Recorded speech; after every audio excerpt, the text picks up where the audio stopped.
From the Cronkite studios in downtown Phoenix, this is Cronkite News. Bullets and bills. A new report shares just how much gun violence is costing Arizona. Plus, a West Nile virus survivor shares her story exclusively with Cronkite News. Find out how to protect yourself from the disease. And what the lack of rain this monsoon means for mushroom ecosystems in the desert. Cronkite News starts now. Good evening and welcome to Cronkite News on Arizona PBS. I'm Madison LaBerge. And I'm Daria Yasmin. Thank you for joining us. A new report claims Arizona loses as much as 1.5% of the gross domestic product to the cost of gun violence annually. The state-by-state study was done by the Giffords Law Center to Prevent Gun Violence and was presented today by the House Democrats, who renewed calls for new laws to prevent attacks like the spate of mass shootings last month. The report was just one part of a day of partisan sparring across Capitol Hill today on the gun issue, with Republicans calling for improved mental health care. You know what drives the evil and the mass killings that we see from time to time in this country? It isn't the instrumentality. It is evil in the hearts of somebody. But while Biggs was defending the Second Amendment, Democrats like New York Congresswoman Carolyn Maloney were saying guns are the problem. Let's never forget that the biggest, most tragic cost of all is the loss of a human life. It came as the House Education and Labor Committee voted along party lines for a bill directing the Department of Education to track and report annually on school shootings. Developing now, a disappointed Arizona Democratic Party is moving to censure Senator Kyrsten Sinema in the coming weeks because of her voting record. They say data shows she's voted in line with President Trump's official positions on bills going through the Senate at least 50% of the time. And they want her to stand up to Trump and, quote, vote like a Democrat. Committee members are set to consider the censure at a meeting on Saturday. A federal appeals court says media should be able to hear, not just see, the entire process of executing condemned inmates in Arizona. But the Ninth U.S. Circuit Court of Appeals ruled yesterday that the media and death row inmates are not entitled to information about the source and quality of execution drugs or the qualification of executioners. The case was brought by 7 condemned inmates and the First Amendment Coalition of Arizona. They argued the information would help the public determine whether the death penalty is carried out humanely. A new report tonight shows an alarming number of cases of West Nile virus in Arizona. So what's causing the increase and what are authorities doing to prevent it? Tyon Marshburn has the details. This year's monsoon season was not very active, but cases of the West Nile virus, which is spread by mosquitoes, are high. I was throwing up and I was so dizzy I couldn't see, couldn't walk. Kimberly Colson discusses the symptoms of West Nile virus. She says she was diagnosed last year. The pain, the memory, a lot of people, I still have problems with swallowing. According to the latest report from the CDC, Arizona has the most cases of West Nile virus in the nation. The Arizona Department of Health Services reported 140 cases and 11 deaths. 137 cases were in Maricopa alone. Dr. Rebecca Sunenshine of the Maricopa Department of Public Health says that there is no treatment for the West Nile virus. If somebody is having a headache, a stiff neck, or any type of neurological symptoms, of course they want to go see a doctor. According to Johnny DeLaunay, Public Information Officer for Maricopa County Environmental Services, the county is working on reducing the number of cases in the valley. We go one day, set up the trap, we leave that trap overnight, and then the next morning we go and collect those traps. We bring them back to the lab. In addition to setting mosquito traps to test the insects for West Nile virus, DeLaunay says that they also use other methods to fight the problem. If the traps are meeting our protocol for fogging, then we'll go back and spray that 1 square mile area where that trap is located. According to health authorities, mosquitoes can grow in as little as a water bottle top or in a pond of water. They want to pick up those pet bowls and planters, empty out the water, and even scrape the inside edges so the eggs can't hatch. Colson is learning more and more about the virus every day, but is still constantly worried about mosquitoes. Where to? I must have PTSD to mosquitoes. In Phoenix, Tyon Marshburn, Cronkite News. The number of Arizonans without health insurance is is on the rise, with new numbers from the Census Bureau shows an additional 55,000 lost insurance from 2017 to 2018, bringing the total number of uninsured in the state to 750,000 people last year. That's about 10.5% of the state's population. But Arizona was not alone. Despite a strong economy, the national uninsured rate rose to 8.9% of the population, as the number of uninsured rose by 500,000 people. As of 2017, there have been more than 3,000 reported deaths from Alzheimer's in the state of Arizona. That's 193% increase since 2000. Cronkite News reporter Gabrielle Oliveira spoke to the Alzheimer's Association to find out what the future may hold when it comes to this disease. Every year, the Alzheimer's Association releases a facts and figures report. The latest report shows Arizona has the fastest growth rate for the Alzheimer's disease in the country. The report also projected that Arizona would score from nearly 37% to nearly 43% in dementia prevalence compared to other states in the years to come. This year, the projected number of Arizonans who have dementia is about 140,000. An estimated 5.8 million Americans live with Alzheimer's, and Arizona is currently preparing to deal with the increase of patients who live with the disease. According to Katie Scavarce, the communications director of the Alzheimer's Association's Desert Southwest chapter, the increase is due to many different factors. One of the risk factors for dementia generally is age. So as you probably know, Arizona has a high aging population. That also factors in the fact that many people retire to Arizona. So with the increased rate of people retiring to the state, that increases the numbers there, as well as that baby boomer population of probably 55 and older that are starting to age up to 65, and so you see a higher prevalence of the disease here. The Alzheimer's Association encourages anyone with questions to call 800-272-3900. The Walk to End Alzheimer's will be later this year in various locations and dates across the state. From the Broadcast Center, Gabrielle Oliveira, Cronkite News. Hikers on a popular Grand Canyon trail will have to take another path starting Monday. Crews are set to begin a months-long project to replace the aging pumps along the South Rim's famous Bright Angel Trail. The current water pumps date back to the 1960s and routinely go out for the South Rim's nearly 6 million visitors. The park says the new pumps will be able to gush out about 700 gallons of water per minute. The project is expected to continue into next spring. We are less than 1 week away from the Climate Action Summit, where environmental, governmental, and civil leaders come together to address climate change.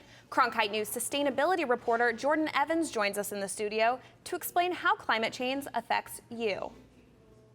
We are continuing our coverage on climate change ahead of Monday's United Nations Climate Summit in New York City.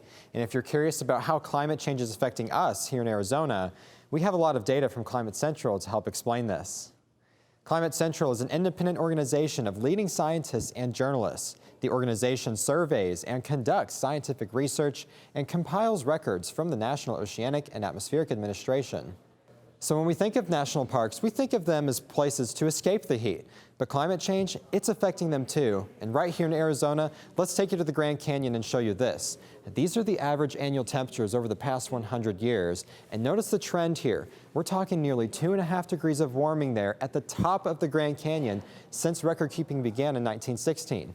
Now let's take you down to Saguaro National Park. Pretty much the same thing down there, except from all the way from 1916 to the current century, we're talking more than 3 degrees of warming. Now, 2 to 3 degrees may not seem like a lot of warming to you, but when you factor in climate change in the next 100 years, you know, we could be dealing with temperatures at the Grand Canyon just like here in Phoenix.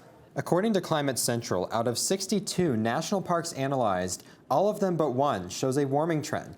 This is in part because of the increase in carbon dioxide in the atmosphere, which set a new high for the planet in the last 2 million years. CO2 is the leading cause of global warming, which means snow, ice, they're all disappearing from many parks. That allows the ground to absorb more solar radiation, which raises temperatures further. A warming planet will cause parks here in the Southwest to become drier, and according to a 2016 report from Climate Central, every park will experience, quote, a dramatic shift in its climate in the coming decades. Rising temperatures can impact visitation to the parks and threaten wildlife by making habitats not suitable. Let's switch gears now and talk about our major cities here in Arizona. In fact, in Tucson, we can talk about the number of days that are above 105 degrees. Take a look at this data from Climate Central. We're seeing a trend just like we saw with national parks, and we're talking about 17 more days where temperatures reach at least 105 degrees there in Tucson. Now here in the Valley of the Sun, we can take that number up just a little bit because of our elevation, but we're seeing the same pattern again, all the way from 1970 and to today's standards. We're seeing nearly 7 to 8 more days where temperatures are reaching at least 110 degrees. Not only does the urban heat island effect contribute to this, but when you put climate change on top of that, it's like pouring gasoline on a fire. Out of 244 cities analyzed by Climate Central, 75% of them recorded an increase in extremely hot days since 1970. Miami, Florida had the largest change of 90-degree-plus days, which was 75. The Center for Disease and Control says extreme heat is the deadliest of all weather hazards. And as we all know here in the Valley, extreme heat can take a toll on all of us during the summer. The Maricopa County Department of Public Health reported 182 heat-related deaths last year and 949 since 2010.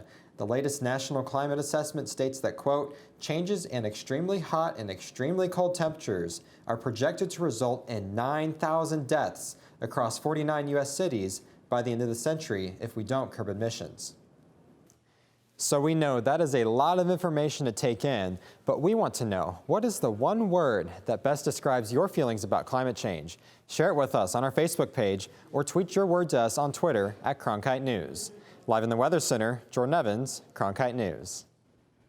Here's some of the top responses we've gotten so far: frightened, inevitable, critical, and cult.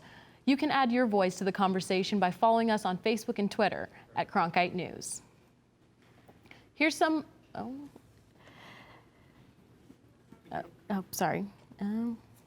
This report is a part of Covering Climate Now, a global collaboration of more than 250 news outlets to strengthen climate coverage.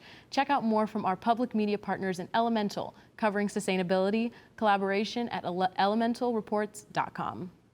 Coming up next on Cronkite News at 5, school supply shortage. Find out how local teachers are getting a helping hand in keeping their classrooms stocked. And ASU gets a major grant for a one-of-a-kind molecular laser.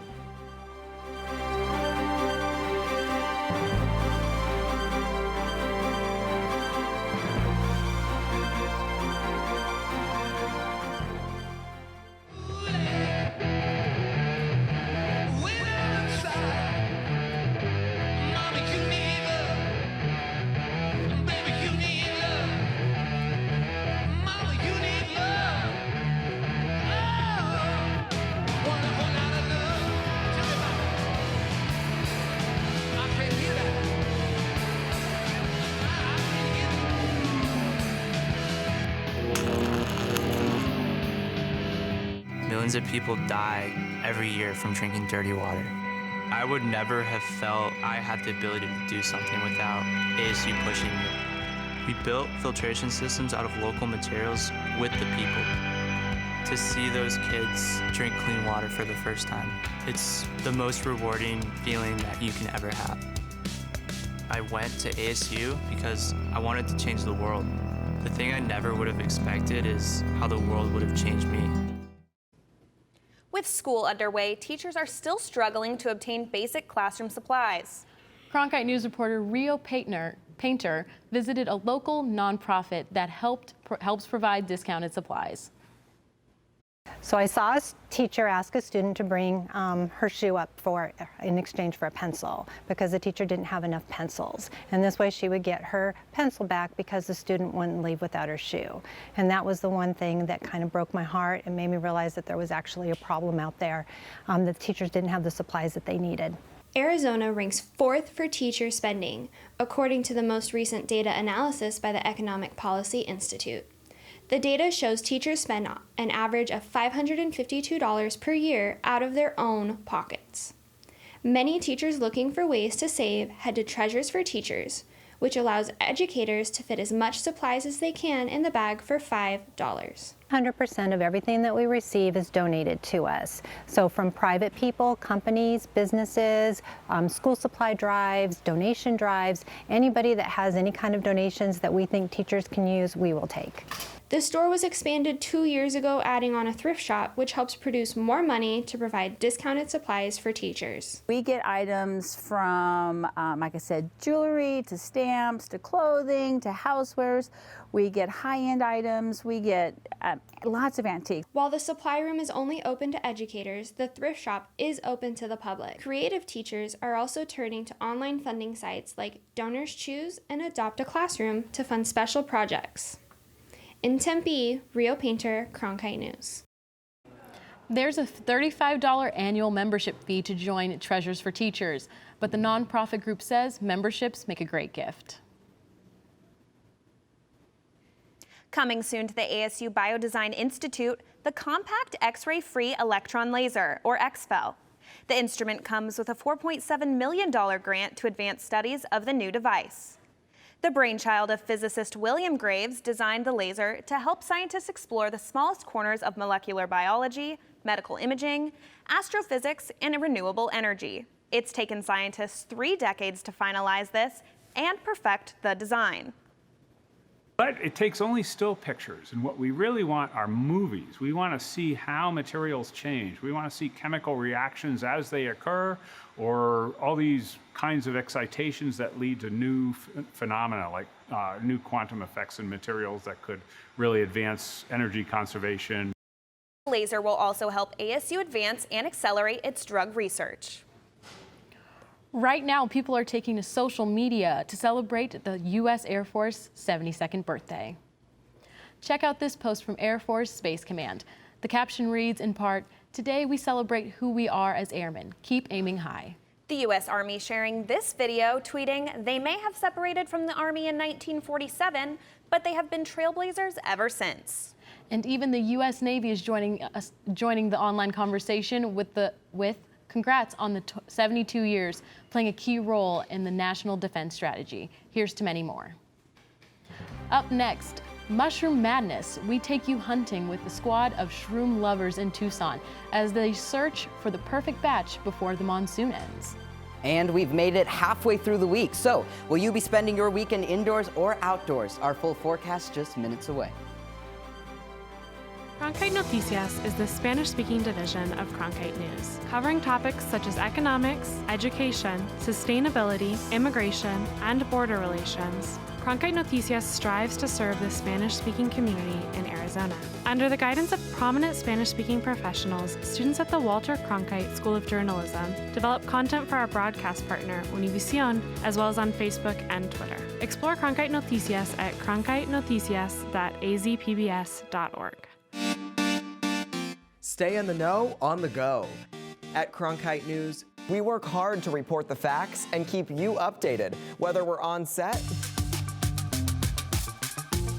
or on the scene. Taking it from the studio to the field. So I'm here in South Phoenix. In Phoenix, we're just a click away. Follow us on Facebook and Twitter, or find us online at cronkitenews.azpbs.org. A dry monsoon is impacting fungi in a negative way.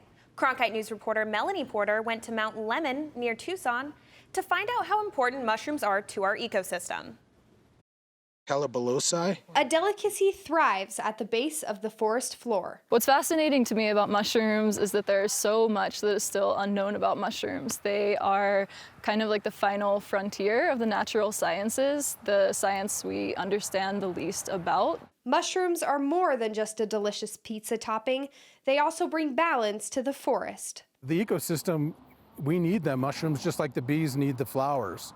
You know, the mushrooms provide the mycelium of the mushrooms for the trees. And these mushrooms also bring people together through the Arizona Mushroom Society. The adult idea of a Easter egg hunt, you know, when you find something that's new and you finally discover what it is, it's exciting. Mushrooms are an essential part of the ecosystem because they're used to decompose things. However, with the shortened monsoon season, mushroom season is also at risk.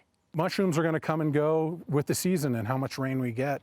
And we had a great winter. It could have been a very productive summer if it had continued, but you know, you can't have it both times, so. Mushroom forays happen all over the state of Arizona, from the Grand Canyon to the White Mountains to Mount Lemmon. Yeah, some years are definitely spottier than others. It has not been the juiciest year. This mushroom season hasn't been particularly ripe here in Tucson or in northern Arizona. Still, Arizona Mushroom Society members remain hopeful. As we have learned, the mushrooms will do what they want to do when they want to do it. That's what we have learned. So we're just hoping, you know, that our season still is not over yet. But it's going to start getting cold, and that's when the temperatures start to drop, the mushrooms hide.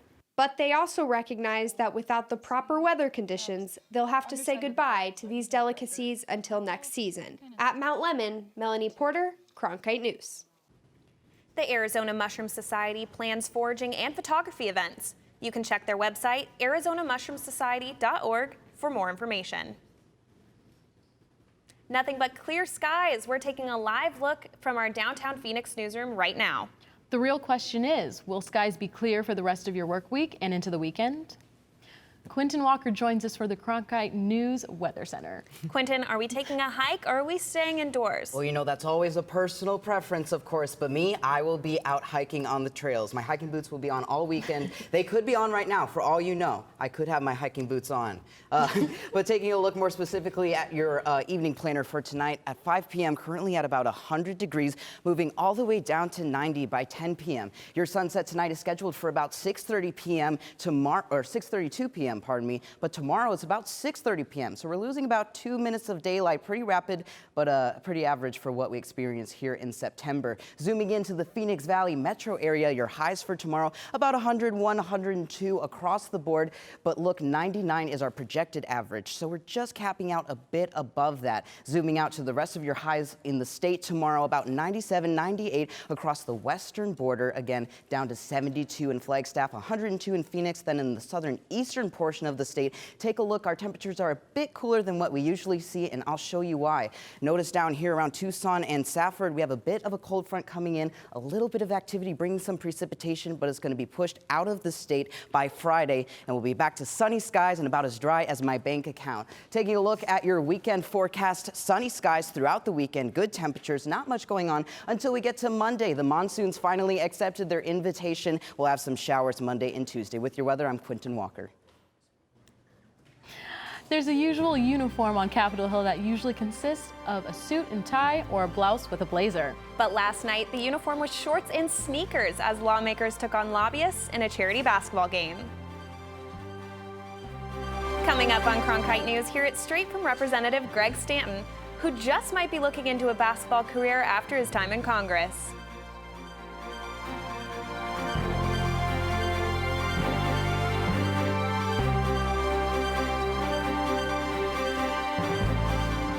Welcome to another edition of Cronkite Sports Now. I'm Taylor Rocha. Let's talk sports. For the latest on local sports and beyond, we've got you covered. Let's do this thing. We challenge reporters to go beyond, a game story. We want stories with depth. It's just a crucial step from the college experience into the professional experience while you're still in school. At Cronkite Sports Now, watch the journalists of tomorrow cover sports today. They say bipartisanship is a lost art in Washington, but don't tell that to the members of Congress who suited up last night for charity, including one member from Arizona. Cronkite News reporter Heather Cumberledge has the story from our Washington bureau. There's a uniform on Capitol Hill. Suit, coat, white shirt, and power tie. But lawmakers last night ditched that uniform for this one, and they were ditching their ties for a good cause. It's the 21st annual Hoops for Charity event, started in 1999 to benefit inner city youth. The game was played at Gallaudet University, a school for the deaf. So it began with cheerleaders performing the national anthem in sign language. Then bipartisan members of Congress took the court against a team of lobbyists to raise money benefiting 4 local charities. This year's event raised just under $130,000. Raised just over $3 million for all local DC kids, and so it's, all the money goes, 100% of the money we raise goes to the kids. Miller said the kids aren't the only beneficiaries of this annual game. Great group of bipartisan. We can show that Washington that we can get along when the cause is right. That was echoed by Congressman Greg Stanton, the only Arizona lawmaker on the floor. Tonight was a fun game for charity, but also it's meaningful because it brings Democrats and Republicans closer together. But the peace and love didn't extend to the competition. The game got heated near the end. The game ended with the lobbyists winning 54-46. Despite the loss, Stanton is not ready to give up on his hoop dream. He had an appeal to Arizona State's basketball coach. Yeah, and I want to make sure one thing's clear. Please show the video to Bobby Hurley. I've got 4 years of eligibility, so I can still play. Bobby, recruit me. In Northeast Washington, Heather Cumberledge, Cronkite News. It was the 21st annual charity basketball game, and the profits went to the Hoops for Youth Foundation. Cronkite News is proud to be the news division of Arizona PBS. Here's what's coming up on Arizona Horizon and PBS NewsHour. On the next Arizona Horizon, encouraging new research on a potential therapy for those with early-stage Alzheimer's disease. And a national journalist paints a picture of America finding common grounds of belief. It's on the next Arizona Horizon. I'm Judy Woodruff on the next NewsHour. In a pinch, how warming ocean waters are a threat to lobsters. That's Wednesday on the PBS NewsHour.